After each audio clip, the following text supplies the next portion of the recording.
hit it and we'll start. There we go. Greetings, everyone, and welcome to the June chapter meeting of CSINext. I don't know if it's good news or sad news, but this is our last program for the fiscal year of CSI. I'm Daniel Hargreaves, the CSINext chapter treasurer and electronics chair.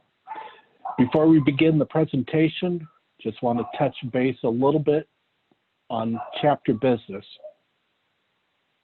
As we wrap up the year, we always look forward to the next year, and with that, the board conducts an annual planning meeting in July.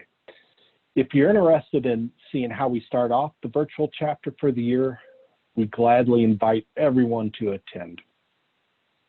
Speaking of planning, we've actually already started filling out programs for the year, and we're excited to already have September and October in the can, ready to go. And if you have any ideas or suggestions for programs or content, we really look forward to hearing from you and welcome those contributions and ideas. And if you're a speaker yourself, we're always looking for additional people to bring a fresh face to CSINext. And of course, speaking of planning, as far as we know, Construct is still on. So as we wrap up our year, the chapter will resume its first program in September. We hope that everyone enjoys their summer. And for those of you that want to meet and greet, we traditionally meet at the show, and we're going to try and find some space to do just that again this year. If you're not a member of CSINext, we certainly would like to have you join us. Besides the occasional meeting, notifications, monthly e-blast, you'll get firsthand information on events and more.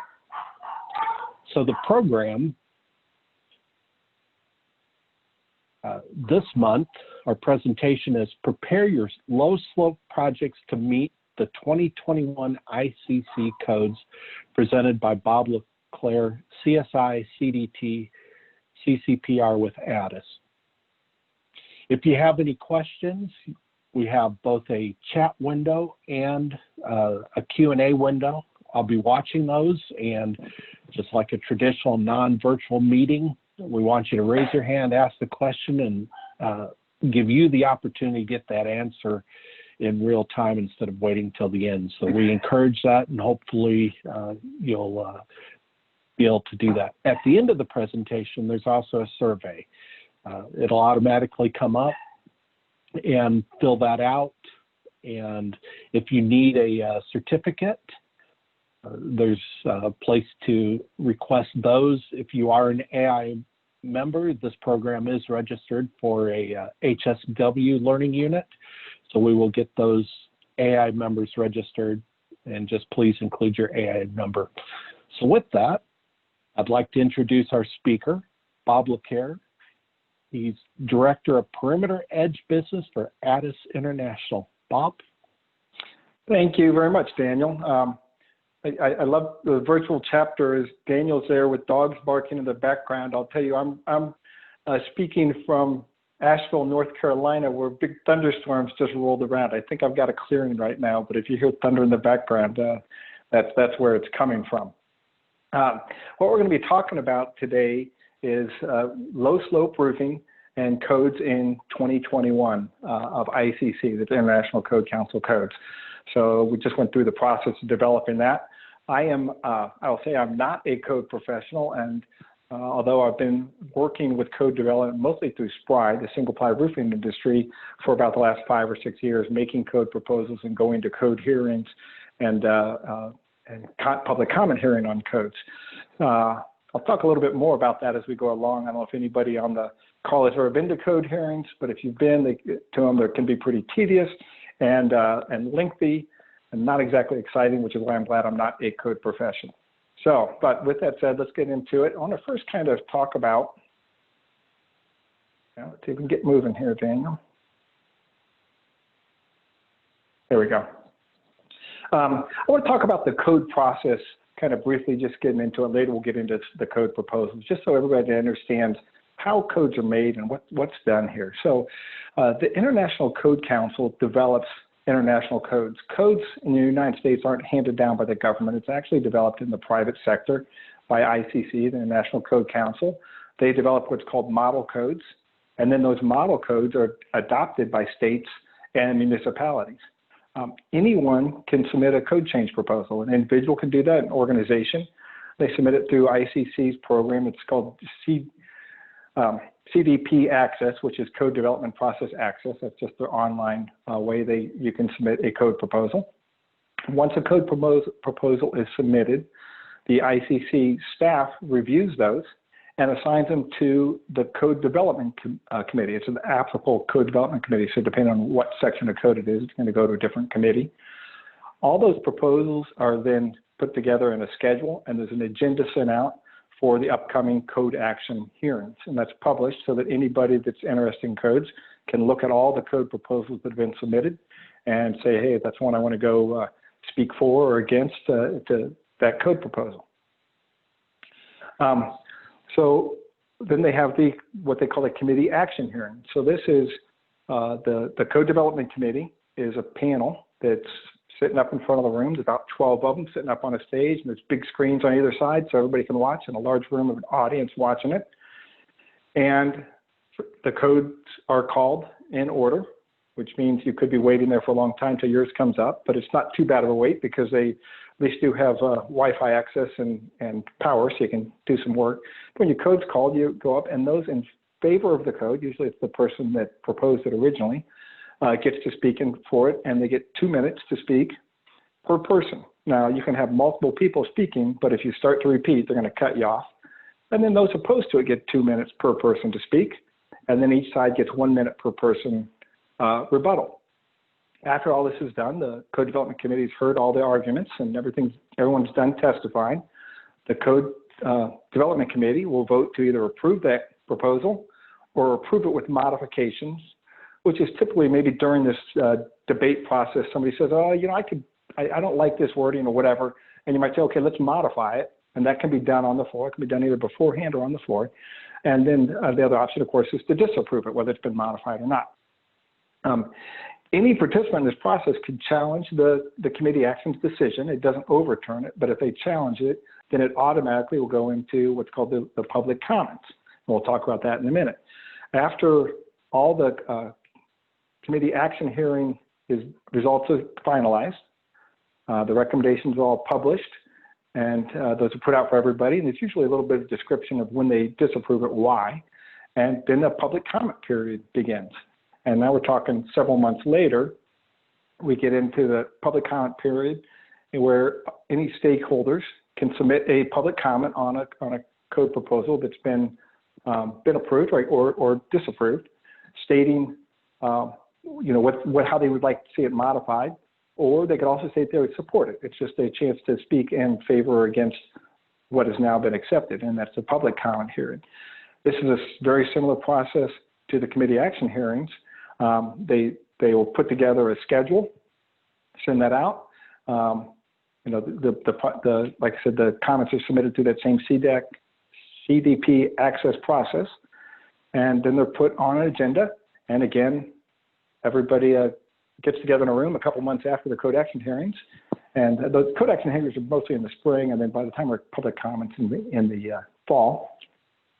And anybody can speak again in favor of 2 minutes, same debate on the floor, or against for 2 minutes in rebuttal.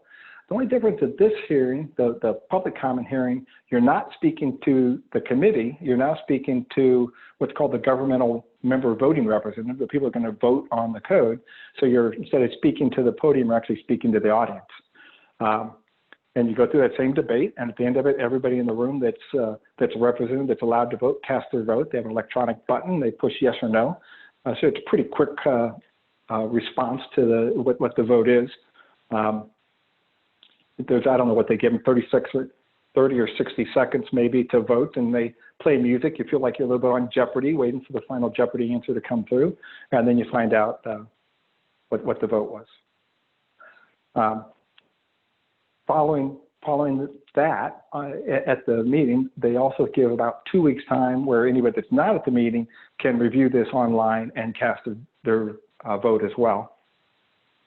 And then the final vote combines those that were in person at the public comment hearings and the online votes. Then there's a validation committee that just, confirms that everything was done right, and they confirm the final results of the votes. And that is posted again for everybody to see. And again, with a little bit of explanation of what the vote was, what the count was. You can see how many in favor and how many against. And finally, that gets published into the International Code. These codes are published every 3 years. So the 2021 code, and I'll be talking about what came out of that as far as low slope roofing anyway, was what was run through the process in 2019. This is kind of just an overview of what I was just talking about, how that cycle occurs, starting with code changes submitted all the way around to new published. I said it occurs every 3 years. That doesn't mean they're not doing anything for the next 2 years. There are many different I codes. So what I was looking at here, this was for International Building Code, and like I said, a structural section of it, Chapter 15, but there's also residential codes and fire codes and energy codes, and those are all occurring in the other year. So it's a constant cycle. ICC is working on some code every year, and each code is repeating every 3 years. Just give you a little bit of ideas of the numbers of what went into the proposal for the 2021 code. There were slightly over 500 proposals submitted, and each of those proposals can be multiple pages. You'll see as I go through it, it's some simple language here, but there might have been a lot of backup documentation. So that code development committee that's looking at that, they spent some time reviewing it. It's a volunteer task that they do a lot of work on. And then at the public comment hearing, there were slightly over 300 public comments received. And again, it doesn't mean there's 300 proposals that people commented on, but because there could be multiple comments on one proposal, but still a lot of comments to go through the process. So that code action hearing and the public comment hearings are both multiple day events. They're there for 4 or 5 days or more as they go through all these, and they can go long days too. If they're not done at 7 o'clock, they'll keep going. And I've been there at 10, 11 o'clock at night before they finally say we got to call it quits. So I want to now address some of these code changes. Again, we're just going to be talking about low slope roofing just because that's the world that I live in and thrive, but what we're going to be talking about here today.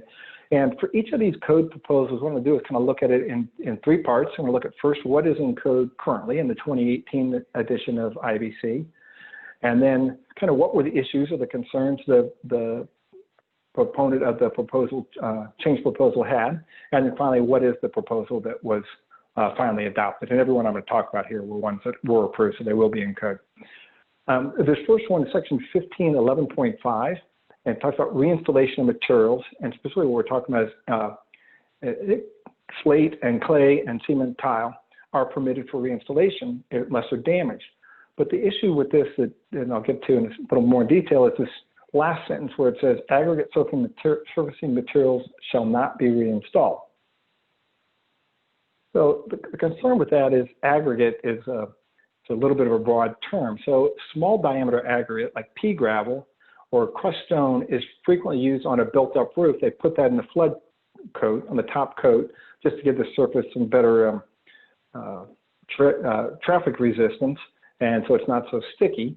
And that's very different than a ballast stone that's used to weight down a single ply roof to keep it from blowing away. Those are much larger stones. I'll show you a picture of them in a second. So that was the whole issue. It'd say, okay, it makes sense to not reuse that small gravel that's got asphalt and tar all over it, but not for ballasted roofs. So this proposal was by the NRCA, National Roofing Contractors Association. They were the ones that are taking all that ballast off. And the part of the problem with that code also was it said you couldn't reuse it. Now here's a perfectly good rock. It's just rock that's up there that you can take off, you put down the roof and put it back. But because of that section of code, they were required to dispose of it, which is certainly not what we want to do when we're trying to reuse and recycle instead of just going and throwing away perfectly good material. It also, of course, reduced some cost. So the only change here they did is they took out that word aggregate and put existing ballast that is damaged or cracked shall not be reinstalled. Existing aggregate surfacing materials from built-up roofs shall not be reinstalled. but they did not put in, they didn't say anything about good stone. So it's basically saying you can permit that. It didn't add the language in, but it made it clear that you can reuse stone ballast or concrete pavers. And just to give an idea for those that don't know, this is what I'm talking about. The picture on the left is showing a stone ballast. It's typically a river washed rock. They want something that's smooth so it doesn't damage the roof. And they're 2 to 3 inches. There's different grades you can get of it. And you kind of see the bigger picture behind that. You can even see where it's kind of been brushed back as we're getting ready to redo this roof. So it's easy to remove and reinstall. The picture on the right would be the smaller aggregate that's put on a flood coat of a built-up roof. And you can see it's pretty much embedded in the tar. It wouldn't make sense to remove it, and you certainly wouldn't try to reuse it. Bob, got 2 real quick questions, I think. Good. I'll pause and let you ask them. Let you catch your breath. First one is, usually in code, there's some life safety reason. Do you know the reasoning behind not being able to reuse the smaller aggregate? The reason to not use the smaller aggregate? Because isn't that what you just said? That it's contaminated, basically. It's got all the tar, but I don't know how much that's life safety, but it may be some life safety issues with the people doing the work. It's not clean stuff to be cleaning up and using. Where the other is literally rocks like you'd go get out of a river. Gotcha. I would think that's the reason. And then the other, we always make the recordings available. There was a question already. It doesn't take long when you start talking code. Sure. Will you be able to make the PowerPoint available in PDF? Yes. Okay. Thanks, Bob. Yeah, and I think I'm at about 40 minutes on this, so we got time for some questions.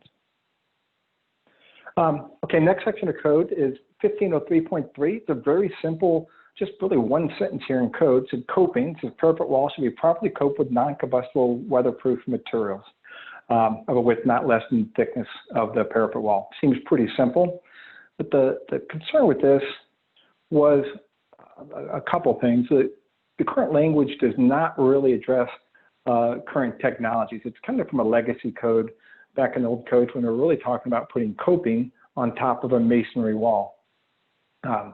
Walls are built a lot of different ways now, and quite frequently those walls are now wrapped with a membrane. I'll show you a picture of that in a second. And it's not always coped with a traditional metal or masonry coping. And there's also some concern just about the term coping can be a little bit confusing. What are we talking about? And is it that parapet cap or is it just a covering?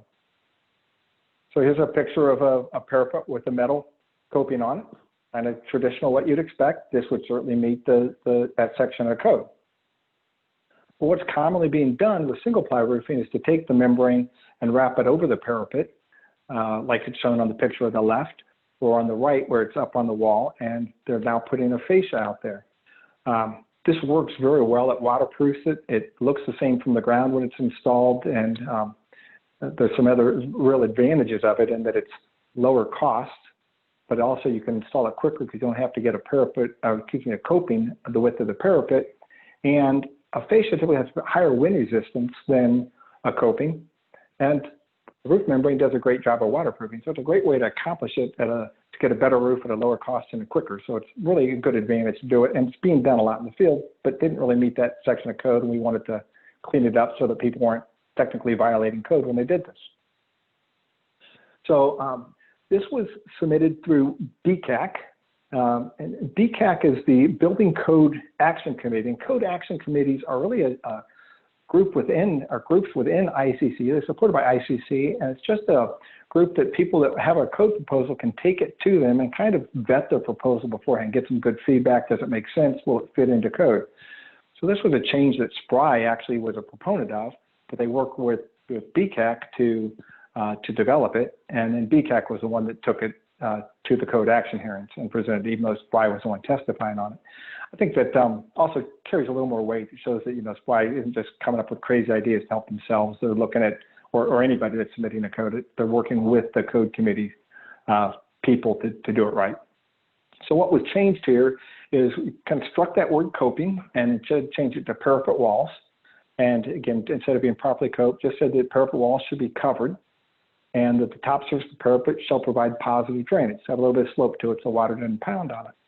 And then it added in these two other sections to break down the parapet walls to two types. You're going to have a fire-resistant rated parapet wall, and that's as required by section 705.11, which is the fire section of the code.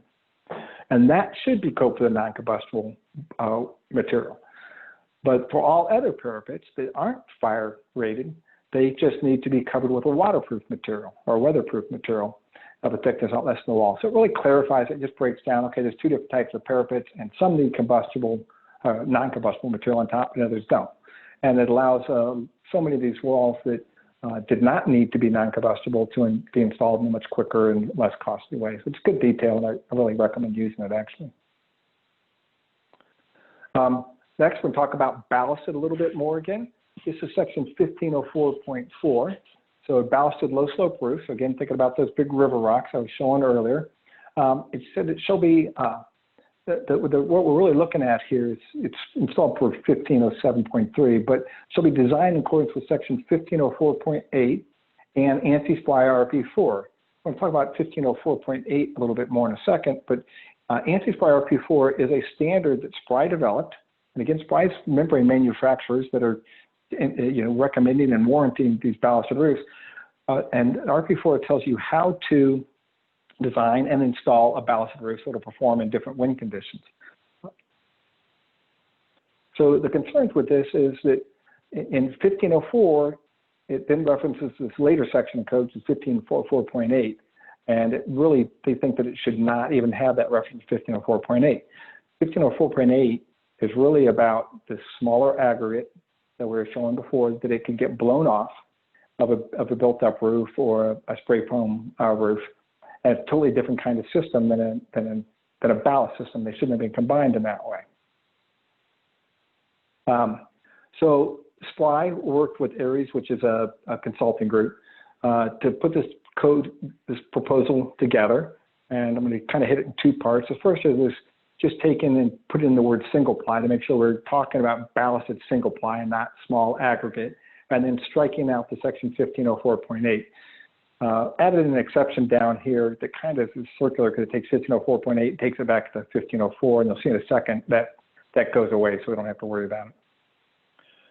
So here's kind of the detail of what I was just showing, this 1504.8, and it's talking about surfacing and ballast materials. So again, we're kind of combining things, small gravel that's used for surfacing, and the larger gravel that's used for ballast.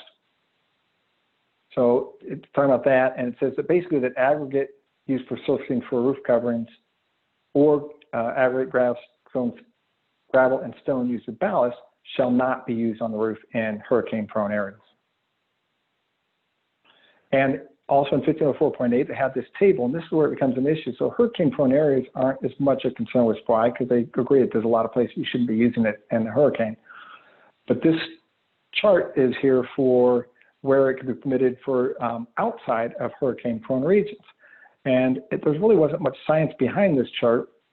I'm not sure where it came from, and that in some areas it's way too conservative, saying that in some areas you can see you shouldn't be using ballast at all. At a 90 mile an hour, that's not really a problem. And then there's other areas where it's not conservative enough. So if you look at this chart, what you have on the left is your wind speeds, and then you got different exposure categories. This is whether it's B is suburban, C is kind of an open field, and then D would be coastal.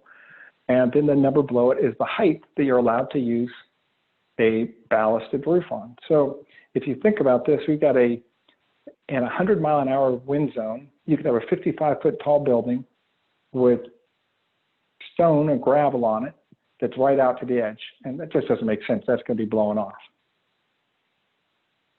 So kind of some of the other concerns with this, without getting into too much detail on it, is it did use the 1504.8 needs to be updated for the use of basic wind design speed, which is what's used throughout IBC, and it wasn't the way it was written in there then. It needed to be based a little bit more on science. There's been a lot of wind tunnel testing, and they thought that should be taken into account. It needs to correct that unsafe condition, like I was just talking about. There's sometimes where it was not conservative enough.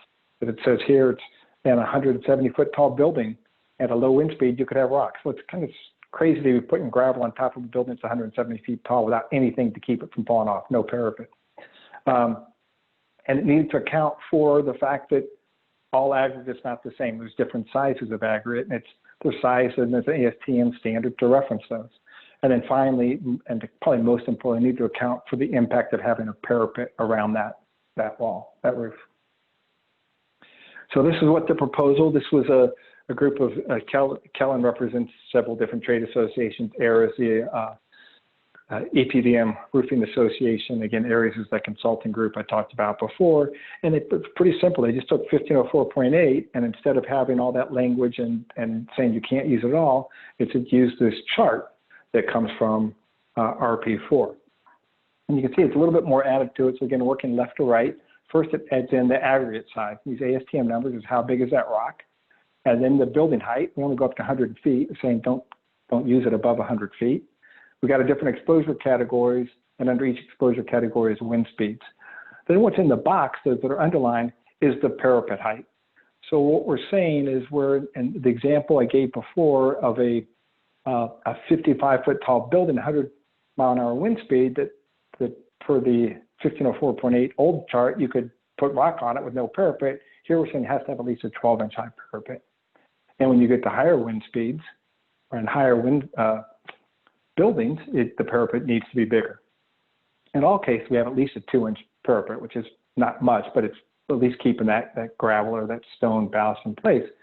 And we're saying, okay, if you have a 100-foot tall building and it's a 150-mile-an-hour wind zone and exposure C is kind of an open field, you can do that. You can put stone on it if you're going to make the parapet 53 inches high, so that if that stone does move, it doesn't go flying off the roof. Next section is 1504.5, and this talks about edge securement for low slope roofs. With edge securement, what we're talking about here is metal edge securement, which is typically fascias or what you call a gravel stop, and copings or parapet cap.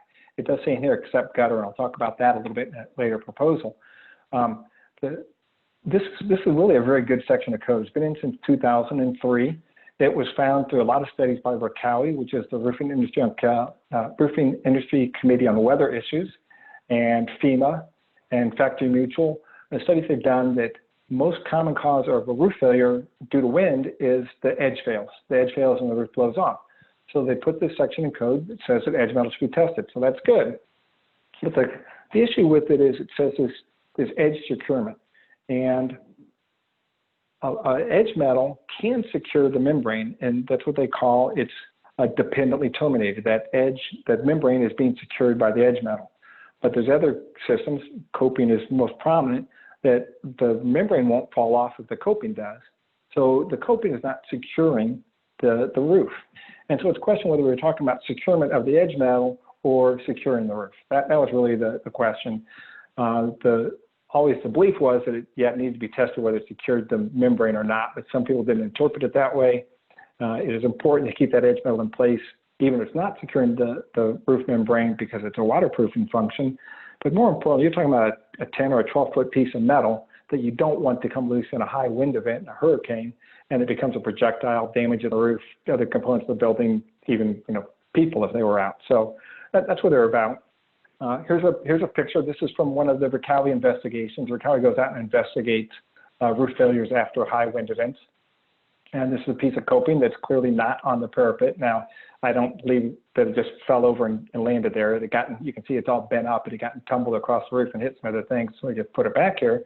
But the membrane is still in place. And this is what we're trying to say. It's okay, the membrane's still secure, but the metal isn't. So the language was not major change. What we did is took out that securement word, and we said that edge systems, metal edge systems except gutters installed on single-ply roofs and put in the 212 slope need to be tested.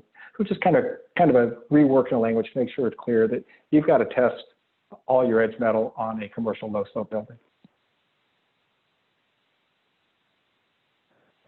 So next is kind of just a cleanup of code. A lot of these things have big impacts and change maybe the way you do things. Others just make it easier to use code.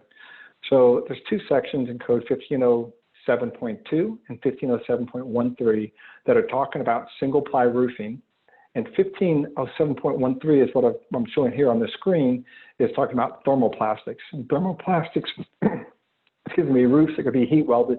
Typically, you're going to think of TPO and PVC roofs. And then the 1507.12 looks just like this, and it's talking about thermosets, which is most commonly your EPDM roof. So there's a lot of language, and the only thing that's really different in those two is when you're talking about the ASTM number for what the membrane's actually made out of. So what I was just saying, basically just a need to streamline it. Let's try to get those two sections combined and really just address the differences in the two membranes, the ASTM numbers. So this was, again, another NRCA code. They do a lot of code changes in Chapter 15 since it's the roofing section, and they're the National Roofing Contractors Association. And basically they said, let's just keep everything in that 1507.12, get rid of 13, and where it said thermoset, change it to single ply. And then the last section, 12.2, is instead of referencing the ASTM numbers for in this case it would have been thermoset, let's just say look at a table. And they added in this table that has ASTM numbers for each of the membranes. So again, it's something that I don't think it's going to change the way people are doing business, but it's going to, or designing buildings, but it makes it a much easier way to write code and for people to read it and know that they're doing it right. Less language to search through. Kind of a good CSI practice. Keep it concise. Section 1603.1.4. Chapter 16 is all about wind design loads on the building. So we've been mostly in Chapter 15, which is talking about roofing. This is about calculating the loads on the building. And the reason this is important because obviously those loads are also on a roof. So without reading through all this, this basically just tells you the information that needs to be provided on construction documents as far as the wind load design. You need to know what's the basic wind speed, the risk category, what's the building used for, the wind exposure, what's around it, whether it's suburban or on coastal, and then the internal pressure, which some buildings are pressurized inside. And with that, then the key thing we're talking about here is the design wind pressure to be used for exterior components and cladding, which was what roofing is. So that needs to be on there. So the concern with this, that NRCA was one was really concerned about, is they found that the members, the contractors were installing this, you know, it told them that your corner zone had to be a 50 pounds per square foot resistance, and they knew the systems that were tested to resist that, but exactly where was the corner zone. And these have changed. It used to be square, now it's angle shaped. It can be a little bit complicated. And on a roof, there's now 4 different zones that have different pressures. So to know exactly where to install the roof, how to install it, how many screws to install, got rather confusing. So rather simple code change proposal by NRCA was just say, not only say the wind design pressures, but their applicable zones and dimensions. So let's just kind of spell it out for the person that's going to be trying to use this. Could you say, you know, what's the zone and what's the dimensions of that zone? What I've been seeing, even though it isn't a code requirement, it's more common to really just do a graphic diagram of the roof and you know, dimension it and write right on the graphic, okay, that's the pressure in this zone. Makes it very simple to make sure that it gets installed right and meets code. Takes a little bit of the pressure, I think, off the contractors too. They're not designers. 1511.3 is roof replacement. And it says simply that roof replacement shall include removal of all existing layers of roof coverings down to the roof deck. So what we're talking about is when you have an old roof, it's worn out, you need to replace it.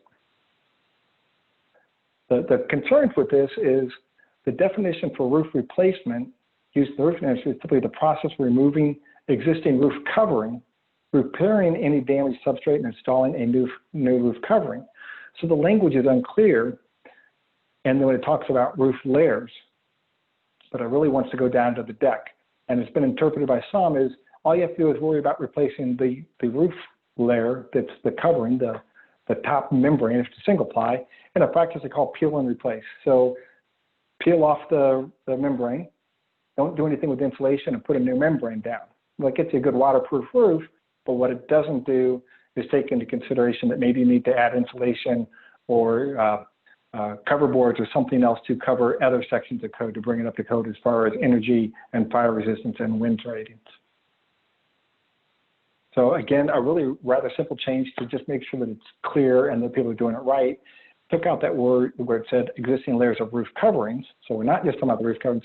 It said existing layers of roof assembly materials down to the deck. Seems pretty simple, but again, it makes it clear that you can't just do that peel and replace. If you're taking off the roof, you got to make sure that that whole roof assembly is brought up to code. Section 402.1.4 is really an energy code. I just want to put in it has some impact on the roofing. I'll talk about later. This is not my area of expertise, and I'm not going to read this slide to you, thankfully. But you can see we're talking about U factors and C factors and F factors. That's what's currently in code. There's a lot of language, and it makes it very complicated to figure that out. And then it has these lists of exceptions afterwards. So you got to figure all that out, and then except when you have these things, and it's talking about tapered insulation and multiple layers. So without getting a lot of detail of that and taking time, the concerns with it just was it needed additional text, needed some clarification, needed to be organized, and in particular needed to address tapered roof insulation. So for those who don't know, when I'm talking tapered roof insulation, you can have your structural deck level, but you still need slope on your roof so that it drains. And so they'll put insulation on it that is built with the slope built into it, a taper, and they lay it out like a puzzle, and it all tapers down to your drains or to your, it's more commonly going to roof drains, but it could be to a gutter.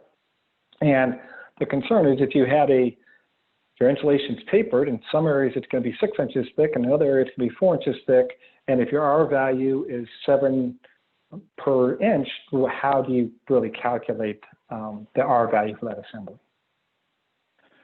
So this was, again, an NRCA code proposal, and fairly simple things that they did, but I think it makes it much more clear, kind of organizes a little bit better. A lot of the same language that was already in code, but was hidden, and kind of brings it out and explains it. So for using tapered insulation, just take the average thickness of that tapered. So if it goes from 6 to 4, you take 5 and use that. It does put in there, instead of it being an exception, it brings up in clear and says that the minimum thickness should be 1 inch if it needs to go that low at gutters and drains. And suspended ceilings is in here. When you look at this code, excuse me, it's really talking about the ceiling and roof assembly, which could be the same thing. There could be insulation in your ceiling and in your roof. And what they're saying is when there's a suspended ceiling, you don't take that into account. Even if that adds any insulating value, you don't include that. And then staggered joints, and this was, again, in code before, but it really wasn't a separate section like that, and I think this is a good change they put that out there. So when you put insulation on a roof, a low slope roof, basically flat, it says to use 2 layers of insulation.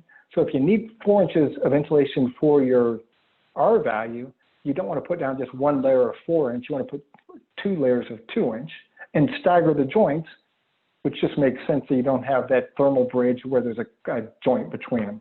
So it says use 2 layers and 2 stagger them, except where it needs to get, down to that 1 inch or something at a gutter or a drain or a scupper. So some pretty good language, I think, to just make sure we're getting the energy efficiency we want, the R value we want out of a roof, and how that can be done and still meet code. And then all those exceptions were in there because they were put into the body, it takes it out. So I'm not saying it's easy, but I think it's a little bit cleaner than it was before, and a good change that the roofing contractors wanted. Okay, we're going to go back to section 1504.5, this edge securement, which I talked about before. We were talking about, does it secure it? And if you remember, I said in there, it said except gutters. So there was the reason that when that was put in back in 2003, there was not a test standard for gutters. So that's why it said except gutters. This ES1 test standard that's in here is how to test fascia and coping, and it didn't tell you how to test gutters. But the problem is that these Vertali investigations and studies, and I talked about Factory Mutual and some groups that look at roof failures, found that no, gutters are failing too. So we shouldn't exclude those just because there wasn't a test. And so here's an example of a roof that had a gutter at the backside of this building that rolled up and rolled the whole roof out onto the parking lot. Now, Spry, I don't know how many years ago now, maybe 6 or 7 years ago, did develop a test standard for gutters. It's called GT1. So because of that, we said, hey, let's go submit that as a code proposal. Let's kind of fill in that hole that accept gutters. So just adding on to section 1504.5 is point one, which we had point one, which is gutter securement for low slope roofs. And it just says external gutters used to secure the edge of the roof membrane on low slope, and again, less than 212, shall be tested per GT1 and T2, or G1 and G2, which are two test standards in that. This was, I kind of just want to talk a little bit about this and how that went through, because it was a little bit different. It wasn't approved at the Code Development Committee. So Spry and others testified for it, and then some testified against it, and the committee was not persuaded to accept it, and they recommended disapproval. So Spry and others made public comments on this proposal as to why they thought it was good and should be in there, maybe did a few little modifications to make it more palatable, and made a public comment on it. Spry went back and testified at the public comment hearing, that back and forth debate I talked about. And what is required of that is those that are attending, those that vote, have to vote at least 50%, a majority, the 50% or more have to vote to overturn the Code Development Committee's recommended disapprove. And that did happen. It was greater than 50%. It was actually quite a bit greater than 50%. And then after that, now the disapproval has been removed, but you still have to get a vote to approve it and to recommend that it be passed on for consideration in code.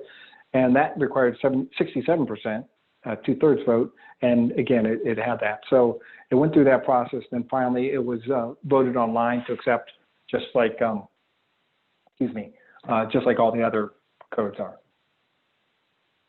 And this is just a picture of what we're looking at, the kind of gutter we're talking about. It doesn't apply to all gutters.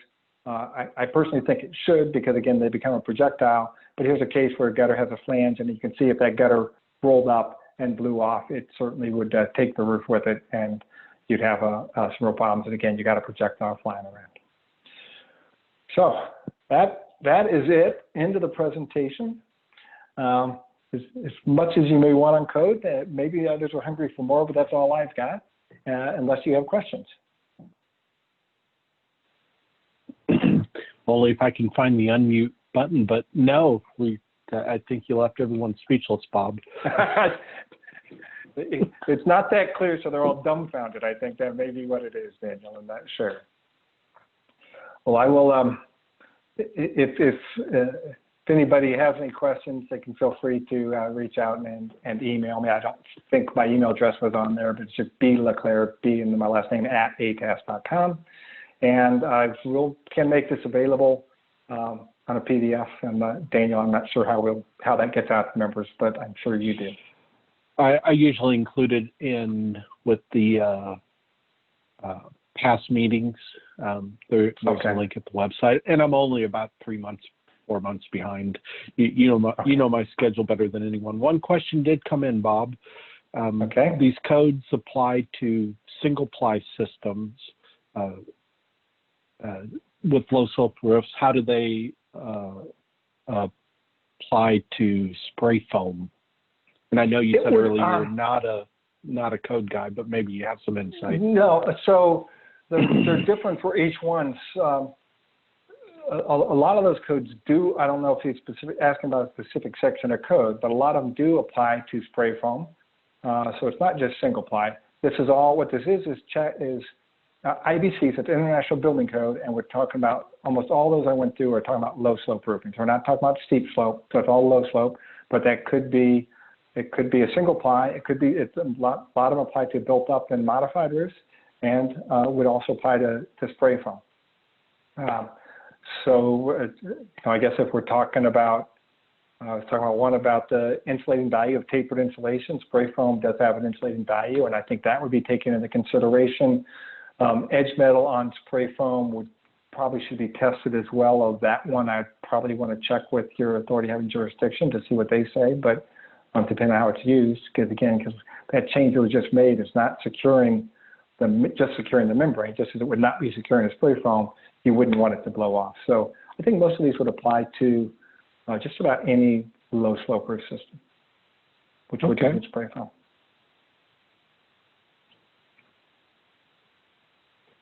All right. If there aren't any other questions, we will end the presentation. Once again, once we close it out, you will get a survey. It'll give you an opportunity to select redirect to CSINext to fill out the webinar survey. If you don't get it or don't get the redirection, an email reminder will show up again tomorrow, whether you fill it out or not. Okay. With that, thanks again, Bob. Appreciate the presentation. Very well done. Thank you.